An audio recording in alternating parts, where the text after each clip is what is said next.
Judy was boring. Hello. Then Judy discovered ChumbaCasino.com. It's my little escape. Now Judy's the life of the party. Oh, baby, mama's bringing home the bacon. Whoa, take it easy, Judy. The Chumba life is for everybody. So go to ChumbaCasino.com and play over 100 casino-style games. Join today and play for free for your chance to redeem some serious prizes.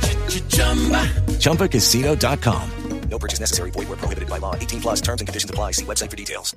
Lucky Land Casino, asking people, what's the weirdest place you've gotten lucky? Lucky? In line at the deli, I guess? Aha, in my dentist's office.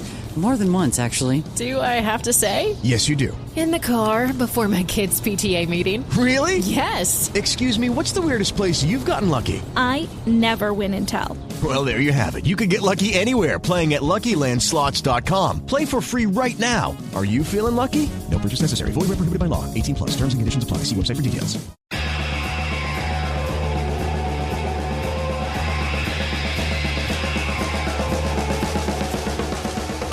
Hey, what's going on? It's Chris Donovan here with my friend, I guess is his name. I guess you were my friend. I mean, yeah. You know what? I'll tell you what. It's been long enough. You can call me friend. Okay. I'll allow it. Okay. Well, my acquaintance, Eric Leckie, is sitting right there. And young sir, how do you feel about the song choice I made today?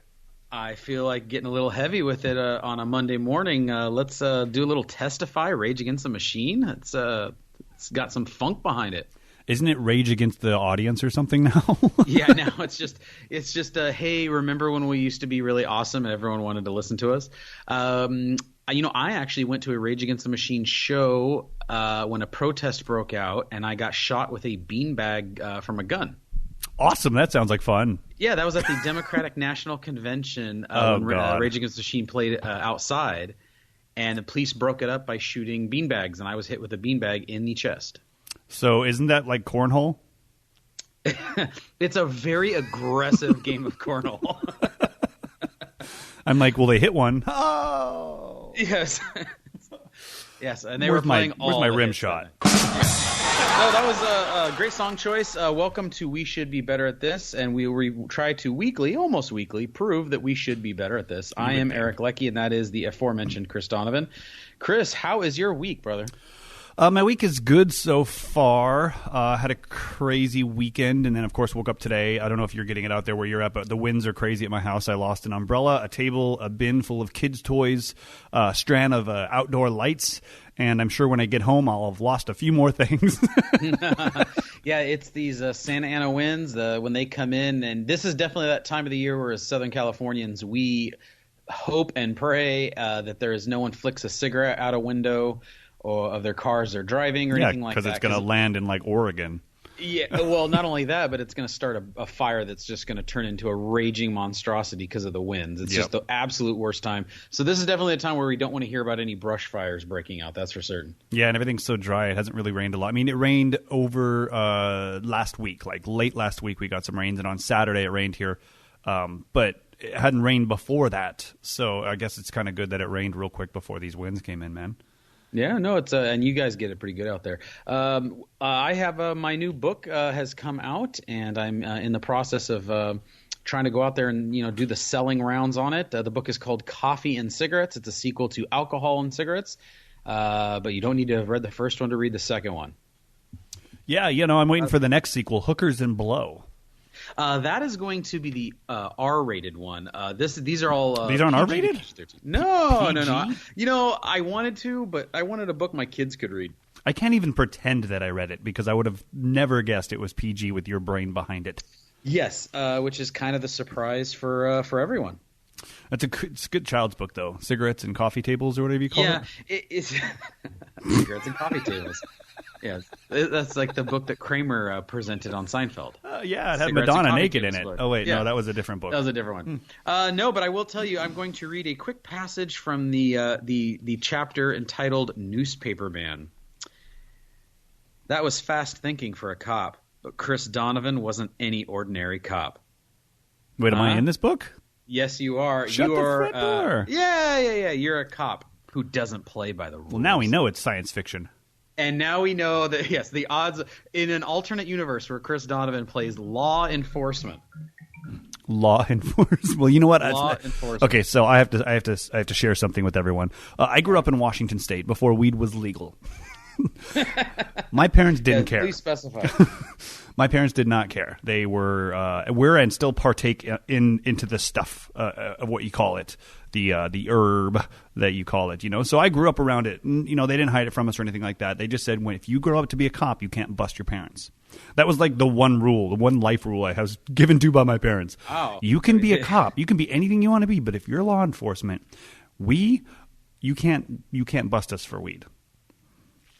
Well, I'm sure that's probably pretty common. I'm certain almost anyone who's become a cop or the part of the FBI if you get like elected to the FBI, you just got accepted and you're in and you're about to start, that there's going to be uncles and second cousins and everything that goes, you're not going to say anything about what you've seen. I mean, everyone's going to have that. Yeah, everyone. You slowly start noticing all your family members just like disappearing from the party for like 20 or 30 minutes every time. You're like, hey, where'd Uncle Joe go again? Hey, where'd Aunt Lou?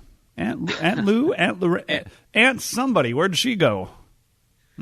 She's reading Coffee Tables and Hookers or whatever the book's called. Yes, it is. Well, I'm proud of it, and it's out there. Please go out there and just like with the podcast here, comments and rating a lot. They mean a lot just in the world of social media, and they mean a lot in advertising dollars. So please go out there and rate and review. Yeah, hit him up on Twitter, Sinatra's Rat Pack, and make fun of him a little bit. That's what it makes me feel like it's just a continuation of my life inside my household. When on Twitter, I'm also mocked. You are also living with 3 women, so good luck with that. Yeah, I know. Sorry. What about for you, man? What you got going out there in the Inland Empire? Oh, shit. You know what? We had a busy weekend. It rained out there. My wife had a festival over the weekend. I didn't take any of my kids out there because one was not feeling well still, and then it was raining. So I'm like, have fun at work. I'm going to stay home and drink. So now I feel like shit. So I'm hoping, not from the drinking, from just I think my daughter's being sick. So other than that, I mean, we're busy right now. We are in the process of doing a few things around the house. And, of course, with the holidays being afoot, there's just a lot of decorating that's happening and a lot of garage cleaning that's happening. I'm a boring, domesticated guy. So besides the fact that I drive my car 24 hours a day, 24 hours a week. You work a lot, man. You work a lot. So you always got something going on. I have some news, and I wanted to give you the scenario, and I wanted to get your view on it. We're roughly the same age. We're both family men. Both grew up kind of the same era, same everything. And I wanted to – I think I showed some amazing restraint, which is odd for me. But I kind of wanted to get you from a father's perspective if this happened to you. So we are renting a house. It is a nice little house in the city we live in over here, and we're happy to get it. It's actually directly across the street from my mother's house, which, built-in babysitter. Actually, I don't mind it. You know what? I'm Italian. We're pretty close with our mothers. I'm a mama's boy. I like it. It's fine. It works out great. Anyways, the person renting us this house still lives in the back in what's called a mother-in-law quarters. Are you familiar with this? Yes, I sure am. That's uncomfortable. It is uncomfortable. So she's I want to call her a little old lady, but she's probably in her she's probably in her early 60s. She is living in the back, and we are living in the main house, and that's just the agreement. It works out fine. Now, we've lived here for a couple of months, and what happened a week and a half ago, the reason we did not record an episode last week is out of the blue, the internet was turned off. The internet was disconnected, just completely disconnected. And there was no warning. There was no notice. There was no letter. There was no, hey, by the way, this is happening. It was just turned off. So do utilities come with your house? Is that the whole deal? Yes, it was all included in the rent. However, things I have learned since this has happened. Did you know that the internet is still not considered a utility? I would assume so. It's a luxury. It's. I guess it is, but so we try to convey to the what happened to the landlady. I want the internet for mine, and they won't let you split internet. There's our internet company out here, Spectrum, has a monopoly in the area, so there's no other internet option at all. Oh. So we are groundless. We have nothing, and she's taking the internet for the back for herself. Now, normal Eric would have absolutely lost his shit. I mean, I figured you just stole the internet back by now. Really, if that's not what you're doing. I did contemplate that, and those scenarios did get over my head.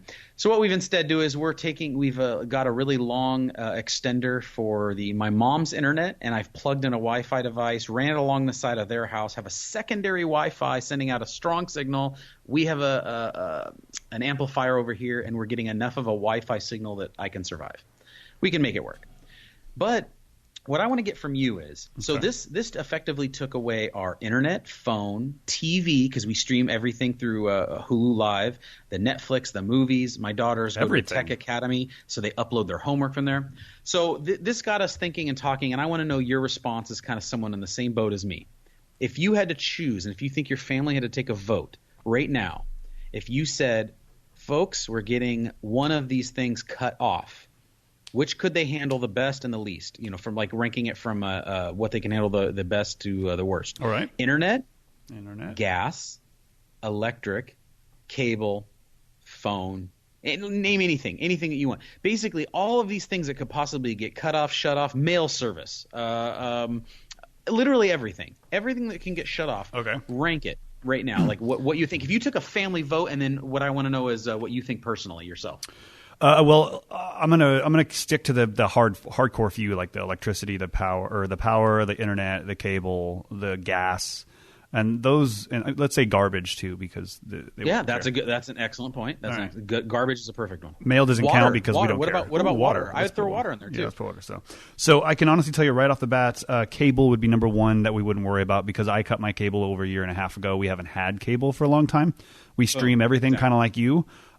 So I can say that cable was probably like on the lowest, but the top would be internet. Internet would be number one. Literally, I mean, I was thinking about this. If they cut off our electricity, I could make that work, because during the day I don't use any. Okay, I mean, I open blinds. Nobody's I'm not home. nobody's well, but I mean, even during the day when we are home, I open blinds. I'm not like a turn on a light guy. At nighttime, just to run the TVs and stuff, hell, if they cut off my electricity, I'd go buy a couple of solar panels, enough to at least power all the basic electronics, enough to get our needs. So even electricity to me is almost like on par with internet. Like they're about equal. Yeah, no, they are. I have bought a generator just in case, because I know shit's gonna like today. It's super windy out there. A lot of houses lost power. So like if tonight when I got home there was no power in the house and we wanted to be warm because it's cold, I bought a generator that'll power the majority of my house. So. But what would you have done in the same situation? If you have a landlord, which God forbid, and by the way, I'd also part B of this question is I'd love to hear maybe if you got a great landlord story or neighbor asshole neighbor story, but. When we've confronted her about this lady has no concept of how important internet is to a young family. So she goes, big deal. You're not able to check your email. It's not my job to provide internet for you. And what she's not understanding is the absolute, like everything. And the internet is involved in everything we do in our house during the day. Makes you feel helpless, huh? It really does. Yeah. So what would you do in that same scenario? How would you solve that? I probably would have ended up burying her in the flower bed. Right. See, and I showed restraint. I'm very proud of myself. I'm very proud. I'm really surprised you didn't burn down her in-laws' quarters. Yes. Honestly, I would be not lost, but it would be a tough for us without internet. Like you said, my daughter's 15. She's in high school. She submits all of her projects online. They work on Google Docs together and groups in different places, and that's how they share their documents. She also gets emails from her teachers and all this other stuff. So we can still get it on our phones, but for her to have the comfort of being able to work on her laptop to do all her work that way, I mean, that'd be something that would really hurt. Along with all the streaming services, of course, and Sunday's football day. So if I can't watch football on my gosh darn TV, I will murder someone. Right.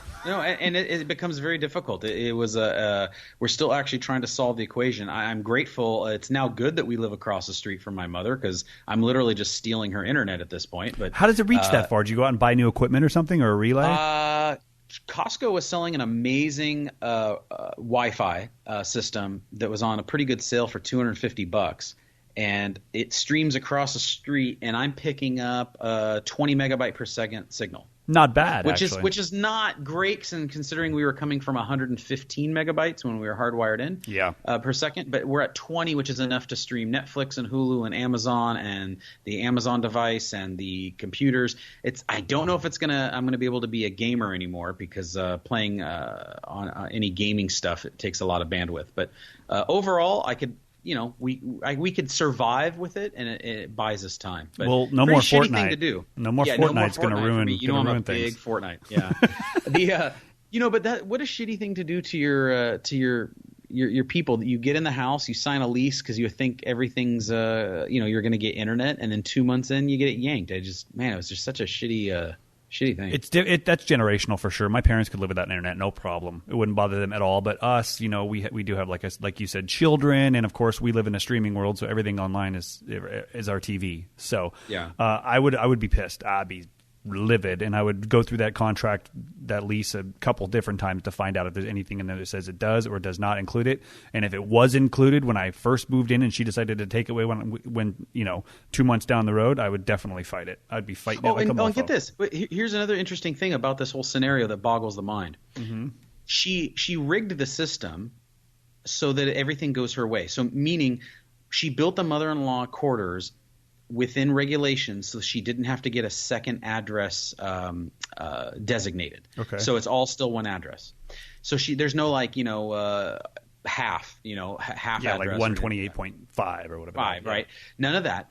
We actually share one electric box, one gas, one everything. So everything is still one utility. So she's not paying extra taxes, everything. So we are actually sharing utilities in a way, because it's just part of our rent. And she pays for those, right? Well, we pay for it in the rent, and then apparently, if we use too much electricity, she'll just raise the rent on us. But anyhow, wow. So here's the thing, though. What I don't understand. So she's not agreed to share the internet, it's very doable. Even the people from Spectrum say it's doable. She just has to authorize it.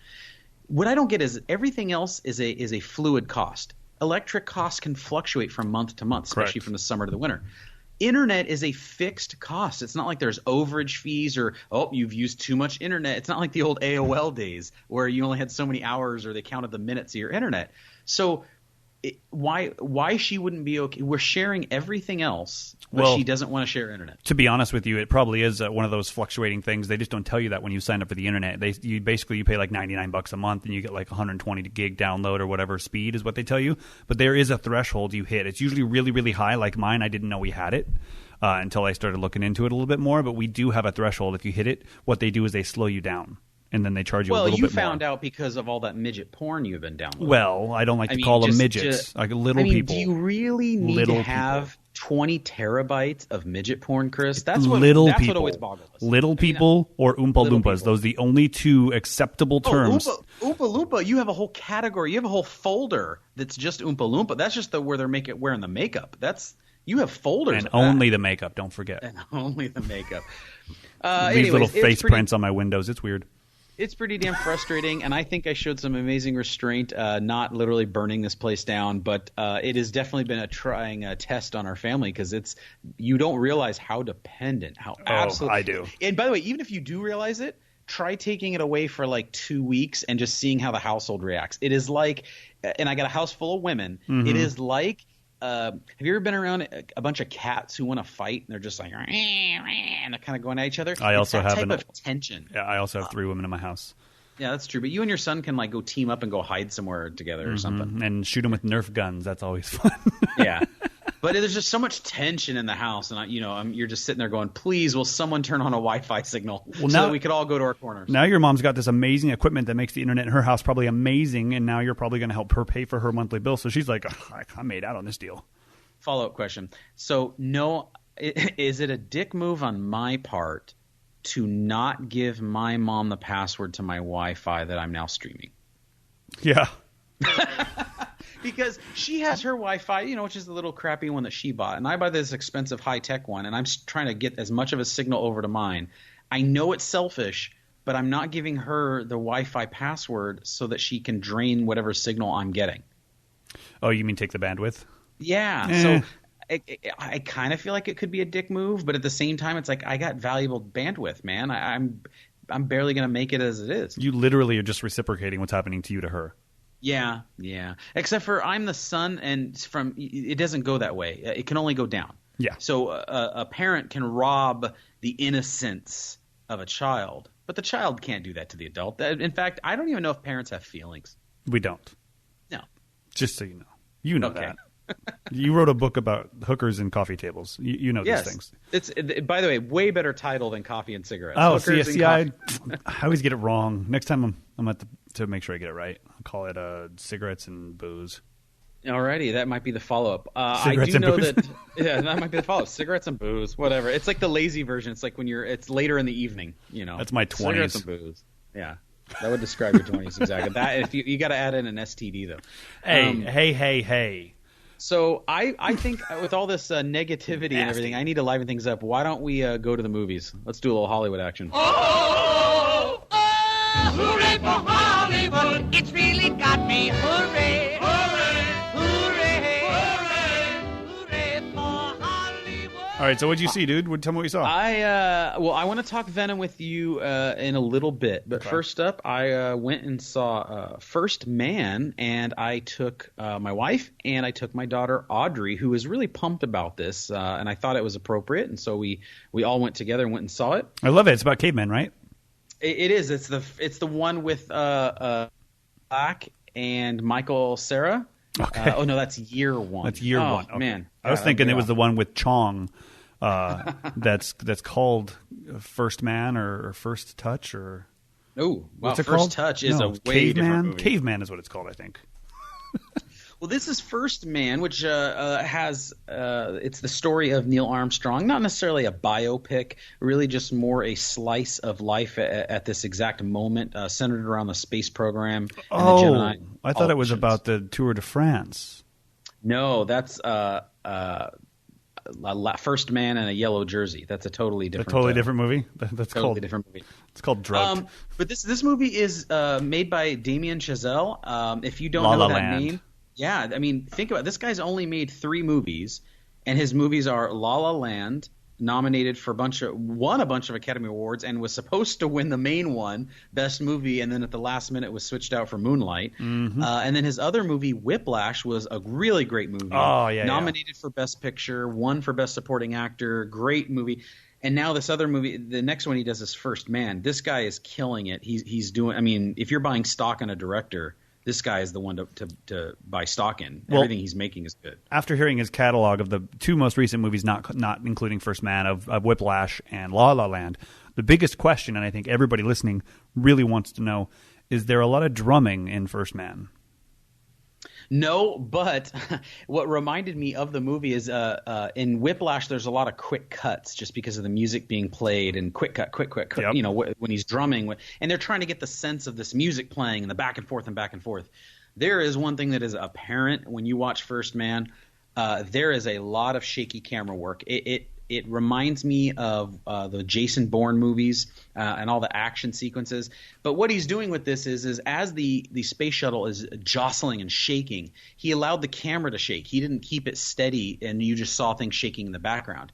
He tried to put you in a first-person point of view so that you're just seeing everything shake all to hell. Well, one thing you don't realize about space travel, it shakes all the damn time. So if you're someone who gets maybe like motion sickness, there's a lot in this movie that can really start to make you feel queasy.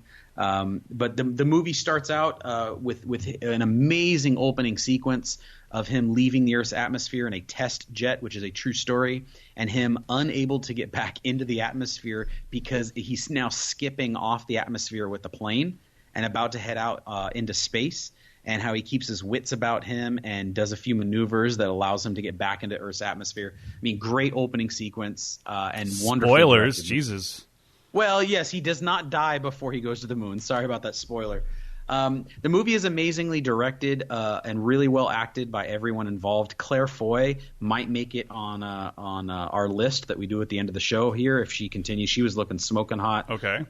Note to self. Note to self. The movie is definitely action packed. The scenes of them getting to the moon are stunning and amazing as you can imagine they would be. But this is not a movie about really, in my opinion, about landing on the moon. This is a movie about Neil Armstrong's struggle with he has a traumatic life event happens, and how he doesn't really get over it, and he just buries himself in his work, even if things around him are crumbling, even if his family's crumbling and his wife's losing it. It's really a story about he's going to do everything it takes to get to the moon because he's burying himself in his work because he can't deal with emotional trauma and stuff like that. And it's really a great character movie. So if you think you're going to just go see an action movie of rockets and, and the Armageddon movie with Bruce Willis, it's really not. It's a character study of a man, which just happens to have amazing special effects sequences that will leave you heart beating. There's two things that I heard about this movie. One, that it was more about Neil Armstrong than it was actually landing on the moon, which is kind of cool because, you know what? I'll be honest. America, we need a hero. So if we could just pull out this guy's a hero for the next month or so because this movie, I'm down. Two, I heard that they actually recreated everything that they did back in the 60s, so it looks the exact same way as if we landed on the moon again. It really did. They did an amazing job of interweaving some archival footage where it's interchangeable. You cannot tell the difference between the newscast footage that's real and when they cut to what's happening live and with the actors. So then question. Which is an amazing job. Did we land on the moon? Oh, yeah, absolutely. 100%. You think so? Yeah, 100%. And believe me, I'm all for conspiracy guy. We could do one episode that's just on conspiracy stuff. We are going to. But honestly. Okay, round two. Name something that's not boring. A laundry? Ooh, a book club. Computer solitaire, huh? Ah, sorry, we were looking for Chumba Casino. That's right, ChumbaCasino.com has over 100 casino-style games. Join today and play for free for your chance to redeem some serious prizes. ChumbaCasino.com. No purchase necessary. Void where prohibited by law. 18+ terms and conditions apply. See website for details. Monetizing digital services since 2004. Boosting the entertainment industry by making digital content accessible for everyone. AWG, where innovation meets monetization. He landed on the moon, and what the amazing part about it is your student who's 15, who's using a Texas Instruments math calculator. The power and computing in that calculator is more computing power than they had at NASA at the time, and they landed people on the moon and return them. And that's what I heard. I heard that there was just like simple math problems that he had to do on the fly to try to make things work so he could land on the moon. And the most amazing thing about all of it that happened is that they made it back. Yes, that's it. Because we could literally just have some skeletons up on the moon where we're like, hey, remember when we got those people to the moon? Yeah. And that's the story. Yeah, you're right. Remember when we totally got them there? Remember when they didn't died? come back, but remember when they got there? They're out there with their dog from Russia. There's a great scene in the movie. And, in this movie, there really are no spoilers. So, you know like the Titanic. guy lands on the moon. Exactly. It's just like Titanic. Yeah, you know everything's going to happen at the end. It's going to go down. There's this great moment, and I knew a lot. I'm a sucker for space movies, and I know all this stuff. I'm a total space nerd on this stuff. And so I knew some of the stories about how, for instance, when they landed on the moon, they only had 10 seconds of fuel left. That's awesome. Can you imagine getting all the way to the moon and you get it down to within, we have 10 seconds left, and if not, we're stranded on the moon forever because there's not enough fuel to get us back up to the ship to then come home. And Neil Armstrong literally just stayed calm and is like, I'm going to land this thing. Can you imagine that under pressure? I mean, that's amazing. And the other one there's a great scene in the movie right as this is happening. They're heading towards the surface of the moon. There's alarm bells going off. There's errors happening. The computer, by the way, breaks. That's doing this calculation breaks as they're descending down to the moon. So they're having to do all this stuff by his head. So Neil Armstrong whips out like a notepad and is trying to do computations on this. And he has Houston in his ear going, Neil, did you read us? Did you read us? They're trying to give him instructions. And he just goes calmly. And remember, he's also trying to pilot this thing down to the moon. Yeah. He's doing computations on this legal pad. And he goes, hold on a minute. I'm a little busy. And it's just that moment where you realize he's just a dude. He was just a man who was put in an incredibly stressful situation. And there's this moment where you could picture it. That's like your bosses jabbering at you when you're trying to get something done. And it's him putting up the finger going, hold on a minute, kind of in the middle of something. And it really actually the theater, it was a very tense moment. But that moment kind of broke up the tension a little bit, and I loved it. I thought the movie was great. Ryan Gosling was very understated and calm. He didn't overact it at all. He stayed just like true to character, and I thought it was a great movie and definitely worth seeing. I have one question, and then we'll go on to the other movie that we're going to talk about here in a second. But my last question is space movies. A lot of space movies are always quiet. Like a lot of them are really quiet and stuff. Is this movie really quiet? Did they have like a lot of like moments where he's not talking and he's just flying in space? Yes, but the sound design. So along with the special effects, the sound design, at least so far in a movie I've seen this year, maybe besides Jurassic Park, which had great sound design, it should be the award winner this year for sound design, because the sound of the ship sounding like it's going to be breaking apart. I would highly recommend seeing this movie in IMAX, which I think you'll get the full benefit from it, because the sound design alone is amazing. And you get to these moments where the camera cuts to outside, and it's this deafening, weird silence where even though it's silent, you could still, you swear, hear some sort of sound, like a deep bass sound in the background. And then it cuts right back into the shaking and the jolting. The sound design was amazing in this. All right. Well, I'm going to put First Man down for your list this week, since you're gushing over it like a little girl. I love it. I really did. I like a total girl. Speaking of like a total girl, I know you and I are both at some point going to be seeing Venom. I'm almost positive. Let's talk a little Venom. Yeah, it's funny because what people don't see is we put together a small breakdown for the show, and then Eric shoots it over to me, and he's like, "Hey, let's talk about Venom. I'm sure you've gone and seen it this weekend, because my son and I and my family, we always go to those Marvel movies. Usually the weekend they open, because that's kind of like a tradition for us. Oddly enough, we didn't go this weekend for two reasons. One, my son didn't say anything about wanting to see it, and two, my youngest was sick. But I do want to see it. The only thing that has me a little bit like is the fact that all the CGI that I saw in the trailers and online and stuff, the way they put it over Tom Hardy, it made it look so fake to me. Like it was just like I was looking a little bit more intently, but I could just see the CGI of the Venom going over his face, and just that was like a turnoff for me. I just thought it was going to be a little too animated, a little too cartoony for me. But I am going to see it. Don't get me wrong; they'll take my money. Is this I'm going to see it while it's still in theaters, or I'm going to wait till it's on Kodi, or I'm going to wait till it's on DVD? Like at which level do you rank this? We'll probably go see it in the theater, but it'll probably be for a couple weeks just because we have shit going on. But yeah, no, I think my son will get a kick out of it, because I don't think they're going to introduce Spider-Man in it at all. But he also, I don't even think he knows that this is like Spider-Man's almost like number one or number two like bad guy. It was like, Green Goblin, Sandman, this guy, and there was a couple others. But Venom always rang true to me because it was so close. It's such a close character looking like Spider-Man that he was always like Spider-Man's like arch nemesis in my mind. So I hope my son likes it when we watch it. What about how do you feel about the overall kind of reviews of it, which have been as lukewarm as it gets? And considering that, and I know that everyone's gonna say this isn't officially a Marvel movie. I understand that, but it kind of exists alongside it. Still comes from the Marvel. Their family, I guess we call it. But it seems like, at least from a critic sense, which all the Avengers movies and all those, besides the first Thor movie, all of the Avengers, they've all been critically acclaimed. The critics like it, the audiences love it. They make $18 gazillion, and they're all great. Mm-hmm. And this one seems to kind of be just sputtering out there. It's like Fantastic Four at this point. It's like, we made it. We had to. I tell you, I have a problem with Tom Hardy. I think the guy's a good actor. I cannot understand a damn word that comes out of his mouth. You know why? Why? Because every movie he's in, he covers his face up. Even this one, he turns into a monster. Like, you got Batman, he covers his face. What's the other one he was in? He was just in that Dunkirk movie where he's a pilot and he's trying to speak mouth through an intercom the whole damn time. Yeah, I know. So he doesn't really, I think, know how to act by moving his mouth. I think everything's put in post.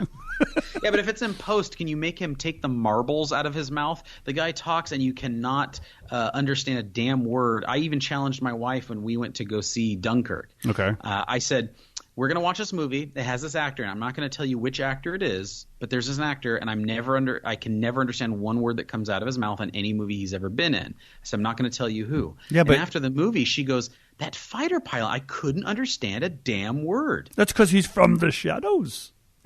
Take back your. I can't even do a Bane. Why do I suck at impressions? Yeah, that's a hard one to do. Shadows. It'll kill your throat.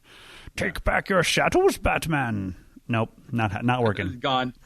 That's why he's horrible. Please leave that in and don't edit that out, because that was horribly wonderful. Somebody just made it into a ringtone. Take back your shadows. That's not even the right line. Coming out of the shadows. Nope, not working. Nope, still not working. Anyway. I'm still going to see it. I like you. I think very similar. I'm going to go see it. My daughter I'll tell you another quick little story. When we take her, we took everyone out to go see First Man. Okay. We arrive, and First Man was starting at 7 p.m. and Venom was starting at 7:05.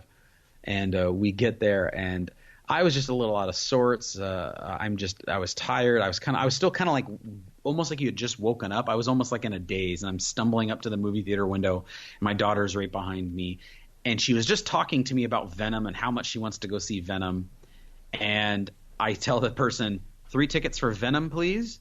And my daughter gets really excited. She gets all pumped up, and she's like, "Oh my God, what, Dad? Oh, you're the best." And my wife goes, "Wait, what? Wrong Venom?" movie. And I snapped back into place and go, no, I mean First Man. And my daughter, the whole rest of the night, was just giving me all kinds of hell. And she thought I did it on purpose, like a practical joke. But I just seriously was just out of it. I was so out of it. I just said Venom. 3 for Venom, please. Were you the first man there, or were you like the second or third? No. See, these jokes don't get better. Come out of the shadows. Come out of the shadows. I sound like Yoda. Shadows you come out of. Oh shit! Well, no, I want to watch it. I'm excited. I'm gonna go see it. My daughter wasn't feeling well. My wife had to work. It was raining. I didn't want to go anywhere. That kind of stuff. It was raining. That's such a Southern California excuse. Well, she had a festival all day Saturday, and she was in the rain all day. So I was like, I'm gonna stay home and rub it in a little bit because I'm usually the one that's out, and she's usually the one at home. I'm sure you stayed home and rubbed one out. rubbed it in. Well, I did have the internet over the weekend, unlike you. Oh so. yeah, and I didn't. So that really hurts my love life.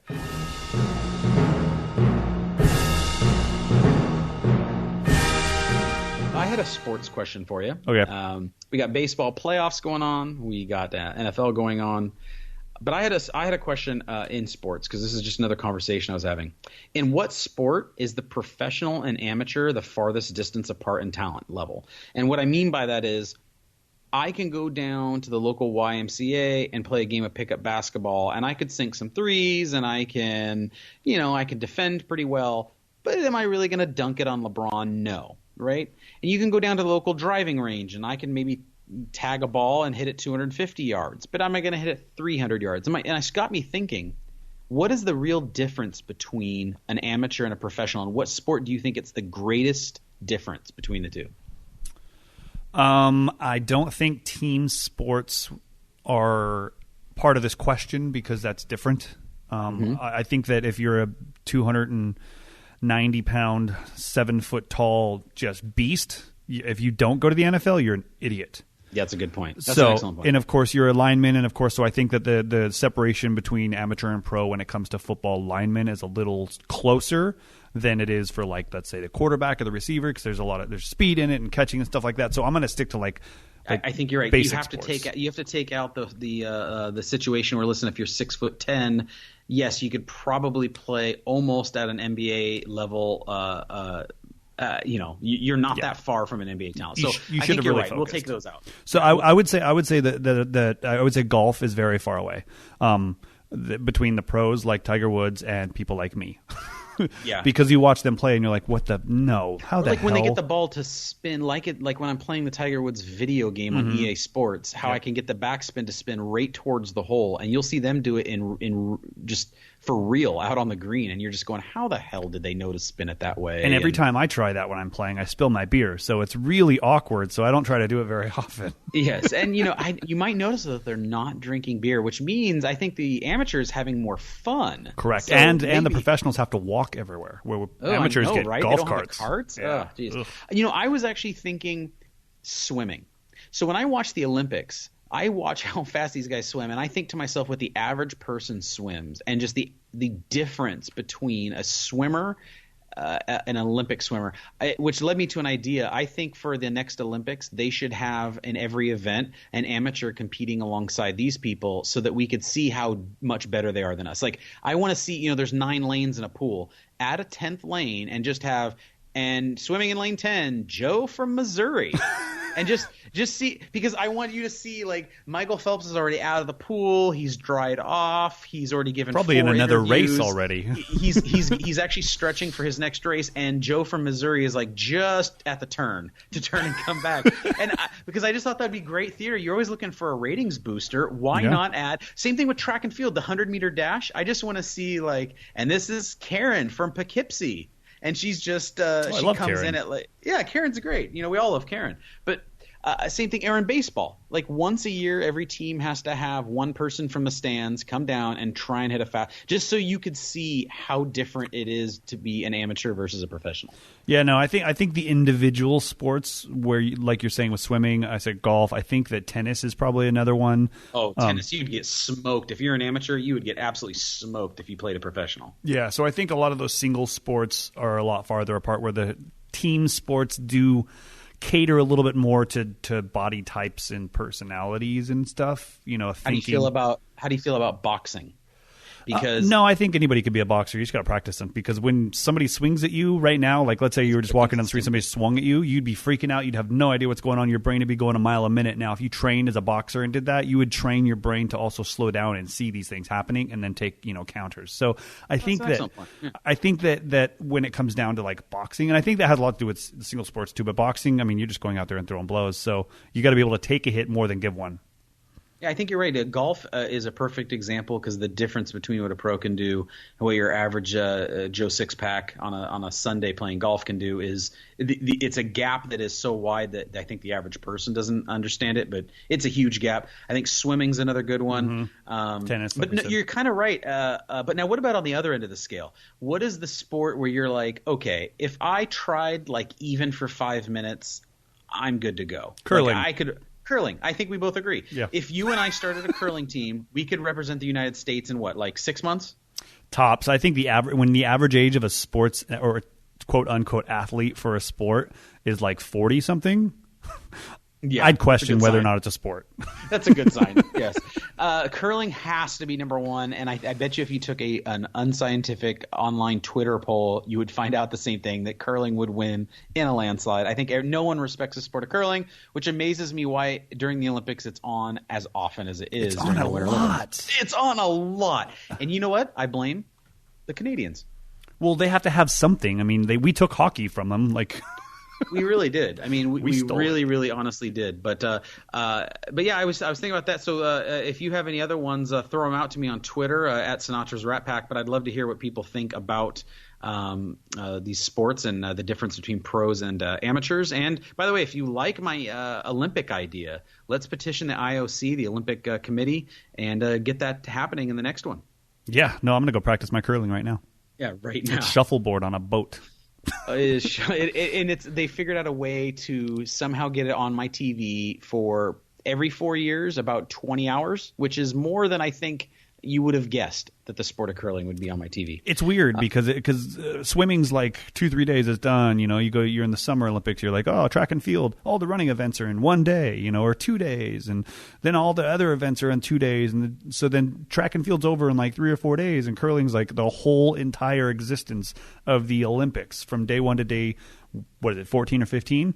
Yeah, it's like curling's happening days. Every day. You know what I think it is? I think that those athletes, quote unquote, have broken down and figured out the right cipher to be able to be out of the country for most of the time for all 14 days, rather than some athletes going for swimming just for the first 3, and then they might come back for the closing ceremonies, or somebody doesn't show up until after the opening ceremonies. They only have 2 days of gymnastics or whatever.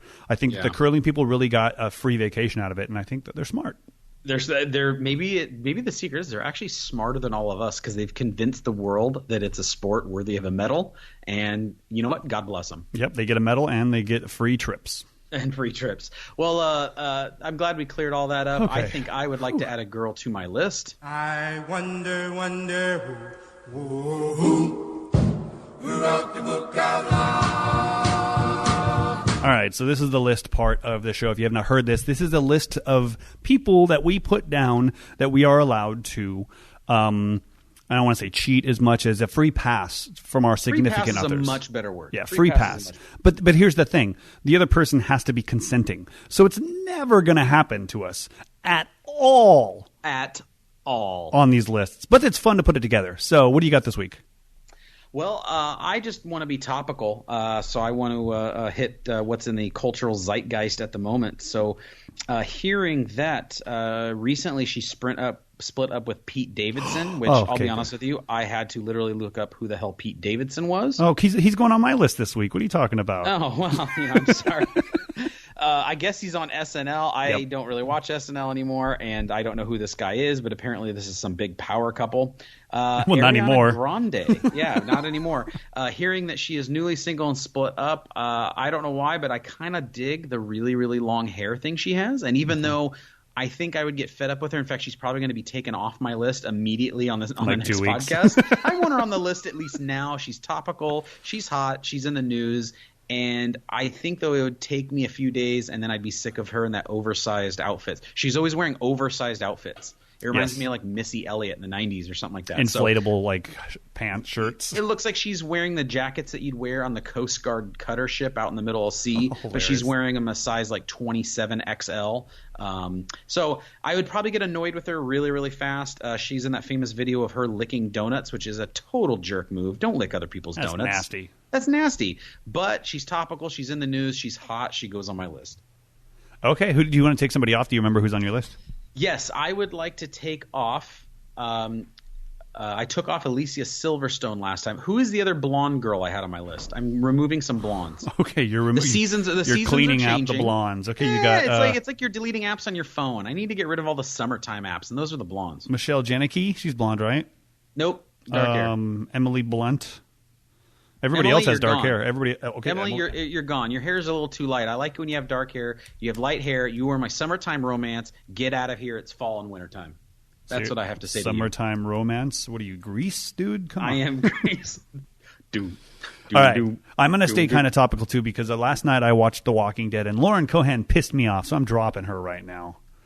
Dropped. Oh, ouch. By the way, question of procedure on this podcast. Can I have a ruling, please? Okay. If you are dropped from someone's list, is the other person allowed to pick you up and add to theirs?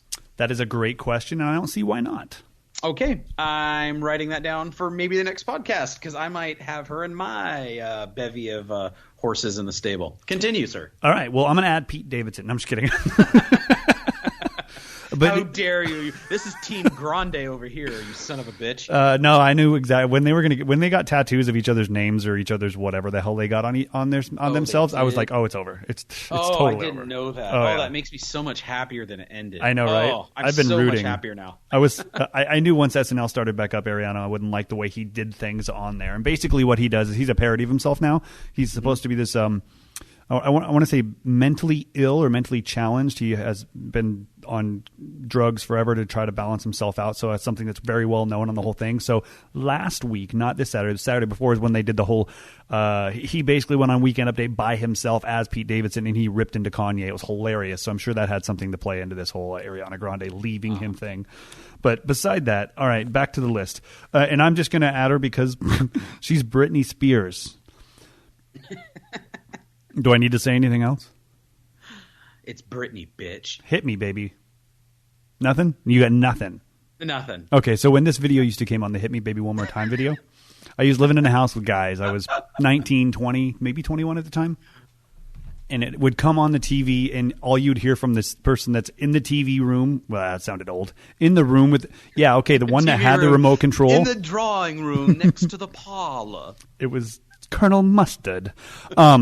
When it would come on, all you'd hear is, "Hey guys, it's on," and everybody'd run in and be like, "Oh, yep." Yeah, now, that was quite a great video if you were of a certain age. Yeah, no, she's exactly around my age, so I don't feel horrible at all adding her to the list. It's actually probably one of the. Actually, no, we're pretty all over the place. We have a lot of people a lot of people. I will say, though, that when I hear Britney Spears, though, I wish that what came to mind was early Britney or even Toxic Britney, the video on the airplane, which I think she was pretty hot in. But unfortunately, what comes to mind is the famous photo of her ramming the end with her head shaved. Ramming the umbrella into the side of that truck, and that's the image that forever lives in my mind. So when I hear Britney, I can't be attracted to her anymore because that's the photo that comes to mind. Well, it's Britney, bitch. It's Brittany bitch. Well, that's our list. That's the list this week. So Alrighty. We're done. We Bye. are done. Wait. I survived a week of no internet. Let's see how this stealing it from my mom works out. We'll check in next week with more. Chris and I are still due to meet up. We are going to discuss some commercials that's still on our docket. We promise we'll get to it at some point. Yes, we will. If not, screw us. What are you going to do? This is a free podcast. Go screw yourself. That's a way to keep an audience member.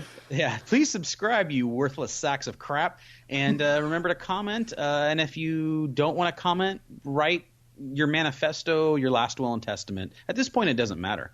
Yeah, no, leave us a rating and review, too. We'll read your review, even if it's bad. We don't really care. Just go up there and write something. Well, if it's bad, that's how we know you listened. 100%. You can follow me on Twitter at Chris_Donovan. You can go to my website, donovanchris.com. That's where it takes you directly to my Twitter. Also, I do a weekly show called Alt Mixed Up, which is an alternative rock countdown show that plays on some internet radio stations. Take a gander. God, why do I sound so fucking old? Did you take a time machine back? I feel Are you old. a time traveler, Chris? What is wrong with me? I sound like my grandparents that are dead. I was gonna say you better not say parents. You're about 3 generations away sounding right now. Jeez. Okay, well, take a gander at my altmixedup.com. And remember his new show, 23skidoo.com. Hold on, I got to go get something else that's referencing old things. I don't even know what to do anymore. He powers up the Vitrola and plays all the hits, including Glenn Miller and his ragtime band. And you're the one with Sinatra's Rack Pack as your handle. Okay. Yes, and I have a Sinatra tattoo. And even I think that you were being too old school. All right. We got to go. We got to go before I make myself. Sponsored by the United States government, typhus control. What's that? I was going to say. That was where it's when the government tried to cure typhus outbreak in like 1912. I'm sorry, that joke went a little over the head. Okay. All right. Well, we really should be better at this, and we will be better at it next week. No, we won't. Everybody. No, we won't. No, we won't. All right. We'll catch you later. Jeez.